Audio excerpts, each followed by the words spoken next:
से किसी वृत्त पर खींची गई स्पर्श रेखाओं के बीच का कोण स्पर्श बिंदुओं को मिलाने वाले रेखाखंड द्वारा केंद्र पर अंतरित कोण का संपूरक होता है। देखा, बहुत अच्छा सवाल है। चलिए ध्यान दीजिए, सिद्ध कीजिए कि किसी बाह्य बिंदु से किसी वृत्त पर, चलिए देखिए ये आपका एक वृत्त है, क्या है जी? इसके बाहर यहाँ पर एक बिंदु है, इस वृत्त का कहीं केंद्र होगा ना। अब बाहरी बिंदु को हम P मान ले रहे हैं, क्या मान ले रहे हैं? कह रहा है कि सिद्ध कीजिए कि किसी बाह्य बिंदु से किसी वृत्त पर खींची गई स्पर्श रेखाओं के बीच का कोण, चला जा एक जीवन बा ए पर से स्पर्श रेखा है खींच दो, एगो स्पर्श रेखा है खींच दो, ठीक ना। इसका मान लीजिए हम नाम दे रहे हैं Q, इसका नाम क्या दे रहे हैं? R। ध्यान दीजिए भाई, किसी बाह्य बिंदु से किसी वृत्त पर खींची गई स्पर्श रेखाओं के बीच का कोण, स्पर्श रेखाओं के बीच का कोण स्पर्श बिंदुओं को मिलाने वाले रेखाखंड द्वारा केंद्र पर अंतरित कोण। जहां पर ये वृत्त को स्पर्श कर रही है उसको केंद्र से क्या कर देना है? मिला देना है। तो ये बताइए, जब इस स्पर्श बिंदु को केंद्र से मिलाएंगे तो यहाँ केंद्र पर भी कोण बन रहा है। तो देखिए, केंद्र पर बना हुआ कोण आपका QOR है और स्पर्श रेखाओं के बीच का कोण बना हुआ आपका QPR है। क्या केवल P भी कह सकते हैं। कह रहा है कि इसका मान और इसके मान का जो योग होगा वो संपूरक होगा। स्पर्श रेखाओं के बीच बना कोण और केंद्र पर बने कोण का योगफल संपूरक होगा। क्या होगा जी? संपूरक माने क्या होता है? 180। इसका और इसका योगफल 180 होगा। देखिए कैसे होगा। चलिए सबसे पहले लिखेंगे दिया है, क्या लिखेंगे? दिया है में लिखेंगे कि PR व PQ वृत्त की कैसी रेखा है?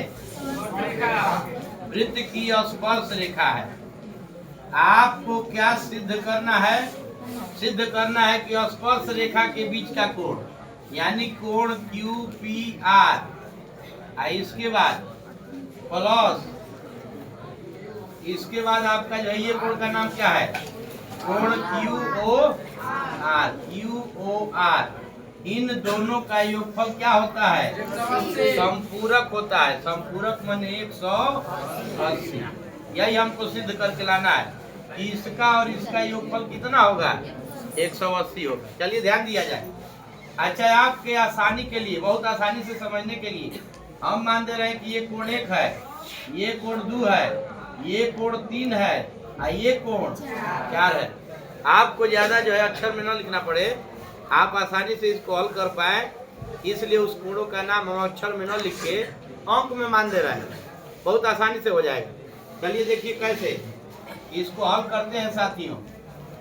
आप जरा हमको ये बताइए, लिखेंगे कि चूंकि PR व PQ वृत्त की कैसी रेखा है? स्पर्श रेखा है जी। ये और ये दोनों वृत्त की क्या है? स्पर्श रेखा। ये क्या है? OR और OQ क्या है? तथा OR व OQ वृत्त की त्रिज्या है। वृत्त की क्या है? त्रिज्या है। तो आपको नियम प्रमेय सिद्ध कराया जा चुका है कि वृत्त की त्रिज्या और स्पर्श रेखा के बीच में कौन सा कोण बनता है? वृत्त की त्रिज्या और स्पर्श रेखा के बीच में ये बताओ, कोण 4 का मान क्या होगा? कोण 3 का मान लिखवा जाए। इसलिए प्रमेय से, आप प्रमेय से नहीं लिखेंगे, अभी जो प्रमेय बोले उसको वहाँ लिखेंगे कि त्रिज्या और स्पर्श रेखा के बीच में कौन सा कोण बनता है? 90 अंक का। तो ये बताओ तब कोण 3 का मान क्या होगी? कोण 3 का 90 होगा और कोण 4 का कितना होगा? इसका भी 90 होगा। होगा कि नहीं हो? 3 का भी 90 और 4 का भी 90। लेकिन हमको इन दोनों कोणों का योगफल कितना लाना है? 180। वो कैसे आएगा? तो अब लिखवा कि चतुर्भुज PQOR में PQOR आर में। ये बताइए ये वो चतुर्भुज बन रहा है कि नहीं? ये बताइए चतुर्भुज के चारों कोणों का योगफल कितना होता है? चतुर्भुज के चारों कोणों का योगफल 360। एक अंदर 4 गो कोण क्या है बताइए? कोण 1 है, दो कोण 3 है, कोण 2 है, कोण 4 गो कोण है कि नहीं है? चारों कोणों का योगफल कितना के बराबर होगा? 360 के। कोष्टक में यहाँ नियम को लिख दीजिएगा कि किसी भी चतुर्भुज के चारों कोणों का योगफल कितना होता है? 360। अब जिसका मान पता है रख दीजिए। ये बताओ कि कोण 1 का मान पता है?